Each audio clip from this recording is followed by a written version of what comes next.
Imagine sitting down at a really high-end restaurant, Okay, I'm picturing it.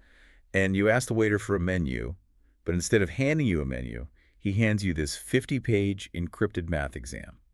Oh, man. That sounds awful. Right. And the waiter doesn't even offer to help you. He just sort of, like, taps his watch and expects you to figure it all out on your own. Yeah, that feeling of just absolute isolating confusion. Exactly. I mean, that is exactly what trying to buy cryptocurrency feels like for most of the world right now. It totally is. Yeah. But today, we're looking at a project that's trying to take that math exam and, well, turn it back into a simple menu. Welcome to today's deep dive. It really is the ultimate barrier to entry, isn't it? For over a decade now, the technology in the decentralized space has just aggressively outpaced the user experience. Oh, completely. You have this brilliant engineering, but it's completely obscured by, frankly, hostile user interface. Which makes today's source material incredibly relevant if you've ever felt, locked out of the digital economy. Right. We are unpacking a blog post from August 12, 2026.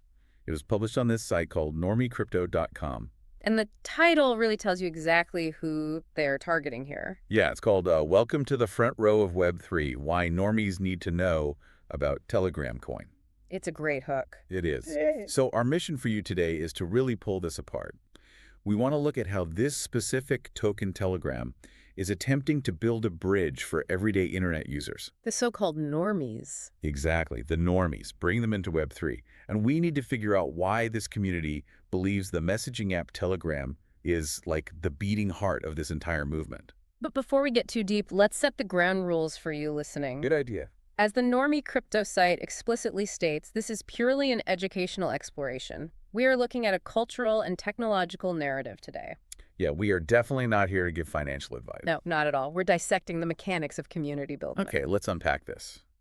Because we have to start with the actual problem they're trying to solve. The normie dilemma. Right. If you are a normie, just a regular person who uses the internet to, chat with friends, shop online, scroll through social media, the source argues that traditional crypto is just full of steep learning curves and ridiculous costs. And, I mean, it's true. It really is. Think back to even just a few years ago. If you wanted to send, say, $10 of a digital currency to a friend. You might get hit with a $30 transaction fee just to process the $10. Exactly. It makes no sense for a normal person. Let's look at the mechanism behind that friction, though, because it's vital to understanding what Telegram is doing differently. Okay, lay it out for us. So older blockchains essentially functioned like a single-lane highway. A single lane for the whole world. Pretty much. Every single global transaction was trying to get into that exact same lane. So when traffic jammed up, which it did constantly, the only way to get your transaction processed was to essentially bribe the toll booth operator. With higher and higher fees. Precisely. You had to outbid everyone else on the highway. So you're basically paying to cut the line.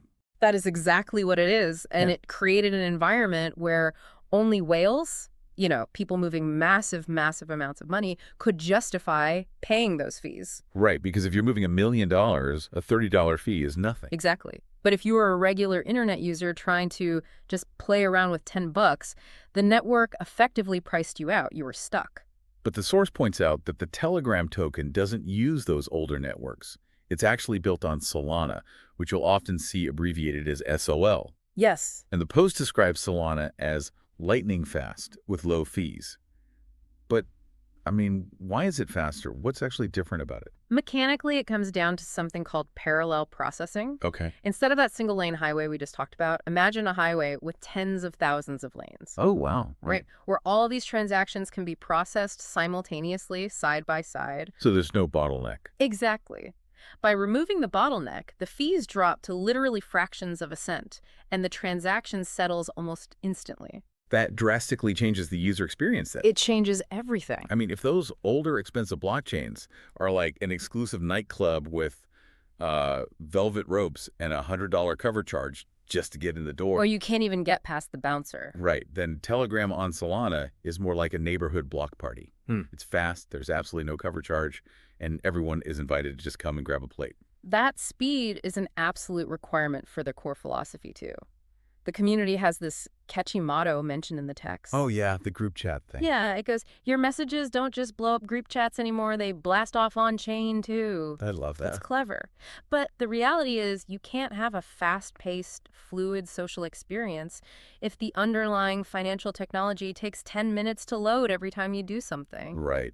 I do want to pause on one phrase you just read, though, because we promised you guys no intimidating jargon today. Ah, yes, Yeah. on-chain. Yeah, when they say on-chain, that just means the transaction or the data is permanently and publicly recorded on the blockchain ledger. Yes, exactly. It moves from being just a temporary chat message sitting on some company's private server to a permanent digital asset on a decentralized network. Got it. But, speed and cheap fees are only part of the equation here. What do you mean? Well, what's actually more fascinating to me is how the creators of this token engineered the mathematics of it to reduce psychological friction. Oh, you're talking about the tokenomics. Yes. The post specifically highlights that the Telegram token has a hard-capped maximum supply of exactly 1 billion tokens. Right. Now, to a regular person, a billion still sounds like an incredibly massive number to keep track of.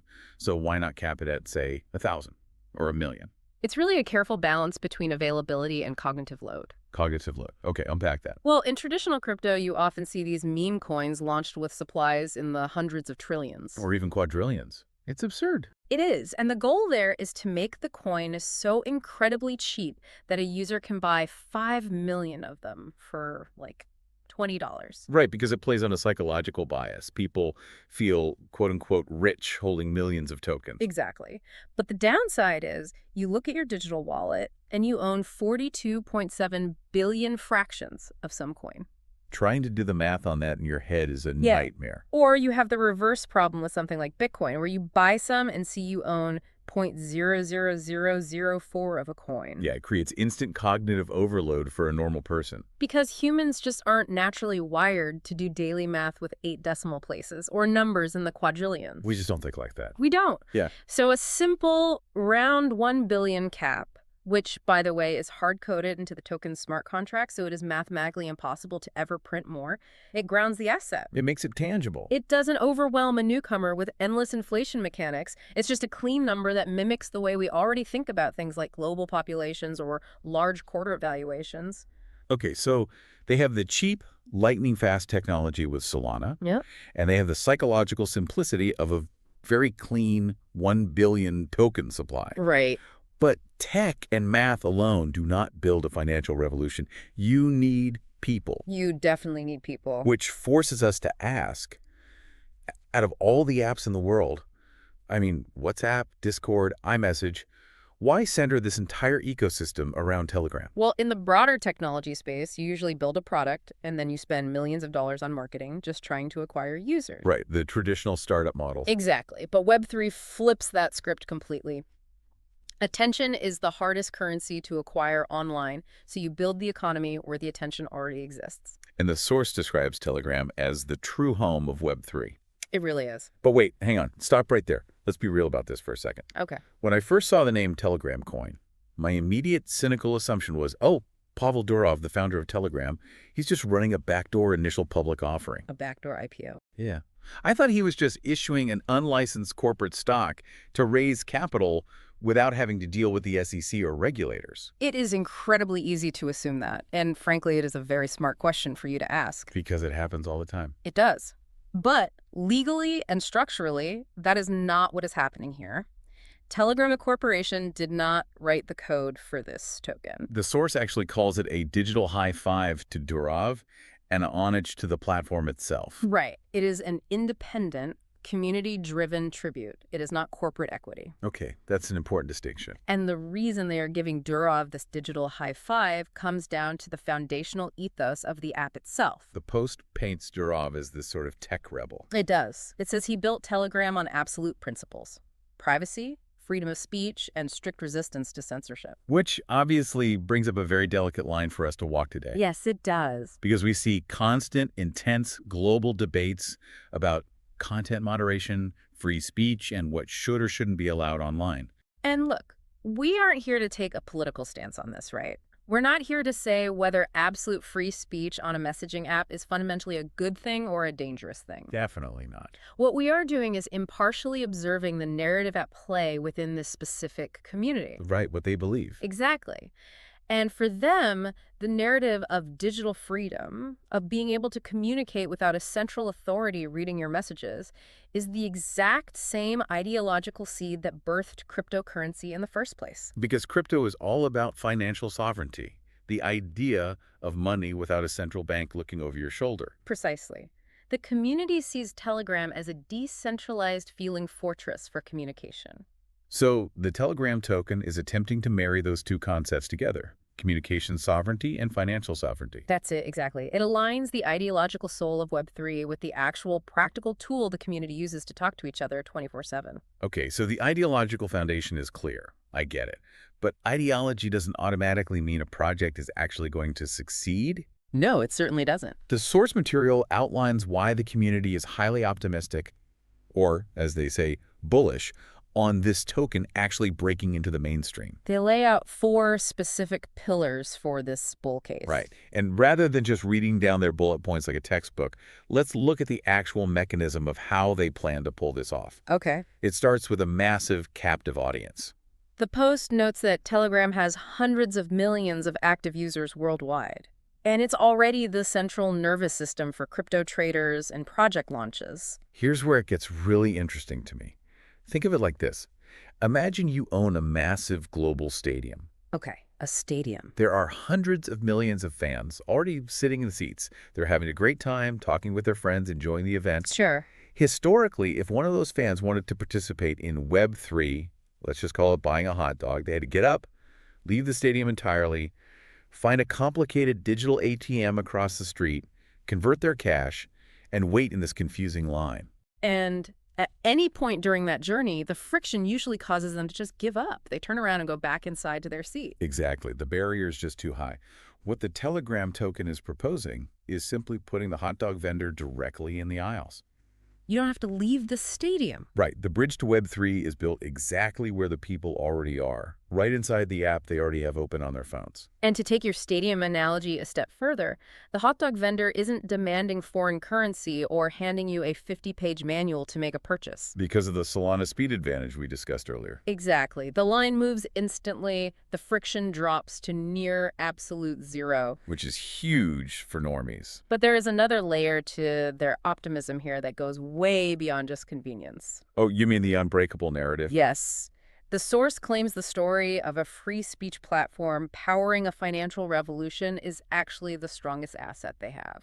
Now, if you're listening to this and wondering why a quote-unquote narrative matters more than, say, a company's revenue or physical assets. It requires a slight shift in how you view value. How so? In traditional finance, a stock price is largely dictated by quarterly earnings, revenue projections, and physical inventory. Things you can measure on a spreadsheet. Right. But in the digital asset space, shared belief is the inventory. Shared belief. No. Because the code is open source. Yes. Anyone can copy the technology. A developer can always write a new piece of code tomorrow that is a fraction of a millisecond faster than Solana. Right. The tech is easily replicable. But you cannot fork a community. And you cannot easily copy a narrative. That makes a lot of sense. As long as the Telegram app remains culturally relevant as the home of Web3, a token named after it inherently absorbs some of that cultural weight. The narrative is basically the glue. Exactly. It's the glue that prevents the community from abandoning ship the second the market fluctuates. But, I mean, a narrative is completely useless if you don't have a way to actually spread it. How does a regular, everyday internet user even stumble into this ecosystem? The source outlines what is essentially a dual-platform strategy, using X, formerly Twitter and Telegram itself. And they use them for totally different psychological functions, which is brilliant. Let's break down the mechanics of that funnel. X is essentially the top of the funnel, right? Yes. It is engineered for virality and sheer energy. The community uses X to blast out project news, share memes, and just generate a ton of noise. It's the billboard on the highway. Perfect analogy. It's flashing neon lights meant to catch your eye while you're scrolling, but you can't really have a nuanced conversation with the billboard. No, you can't. So if you see a meme on X and you're curious, you click the link. And that link drops you into the classroom. which is the Telegram group itself. Right. The post specifically points to the Telegram coin group as the place where the real action happens. This is where curious normies go from being just passive scrollers to active participants. But the environment of that classroom is super critical. It is everything. The culture of that specific group is what stood out to me the most in the article. They host an open invite at www.telegramcoin.info, and the text heavily emphasizes how welcoming and vibrant it is. It actively fights the stereotype we talked about at the very beginning of the deep dive. That elitist club of chart-reading wizards. Exactly, because the social barrier to entry in finance is often much, much higher than the technological barrier. People are deeply terrified of looking foolish in front of strangers. Especially when it comes to money. Imagine someone entering that group and asking, hey, what does liquidity mean? In a lot of older crypto forums, they would get laughed right out of the room or called an idiot. Oh, absolutely.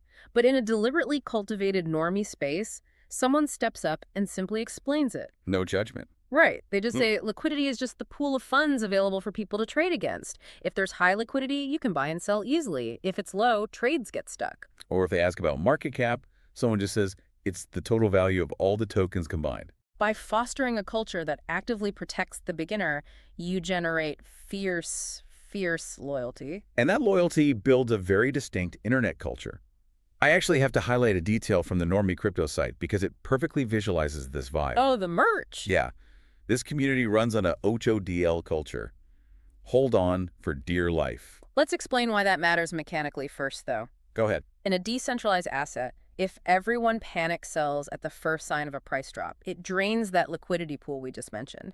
It literally destroys the project. So ODling is vital. Yes. Hodilin is a behavioral commitment to the long-term narrative over short-term anxiety. And they reinforce that behavior with actual physical merchandise, which is just wild. It's fascinating. The site sells an always HODL tank top with this crypto rocket graphic on it. Right. And a color morphing mug that reveals the phrase, never panic, always HODL, when you pour hot coffee into it. Which, to a traditional investor selling coffee mugs for a financial asset, sounds trivial. I mean, almost ridiculous. It sounds like a souvenir shop. Exactly. But psychologically, merchandise serves a very powerful purpose here.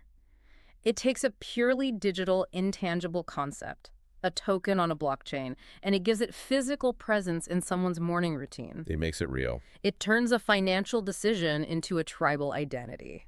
It reinforces the idea that you are part of the neighborhood block party, like you said earlier. So what does this all mean for you listening? If we distill this August 2026 deep dive down, the core takeaway is that the Telegram token isn't just about trying to make numbers go up on a price chart. No, it's much more than that. It is an engineered culture movement.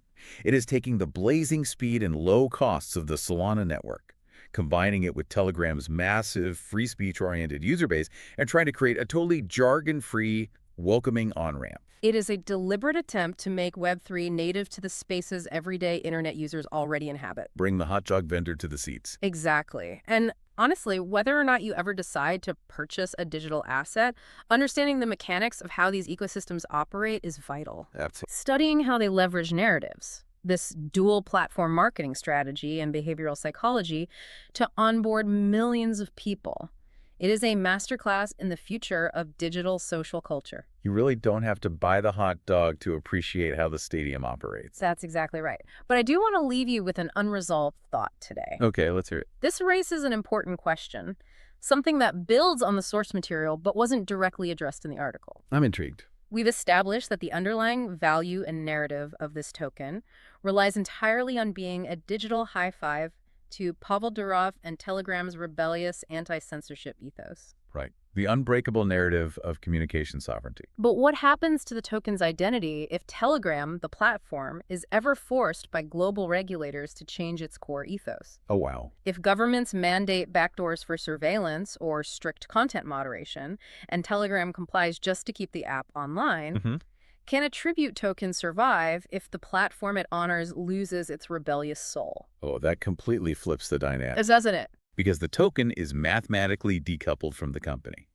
Pavel Durov couldn't shut the token down even if he wanted to. He has no control over it. So if the Telegram app caves to regulatory pressure, Does the Telegram token just crumble with it? Mm. Or wait, does the narrative pivot? That's the million-dollar question. Does the token stop being a tribute and instantly become a decentralized protest movement against the very app it was named after? It is a fascinating paradox to think about.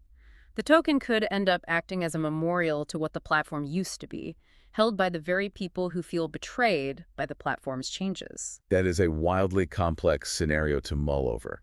And honestly, a perfect example of why this space is never just about the technology. No, it rarely is. It's about the unpredictable nature of human belief.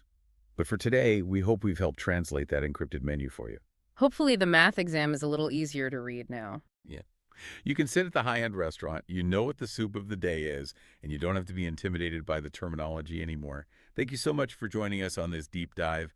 Keep questioning the digital world around you, and we'll catch you next time.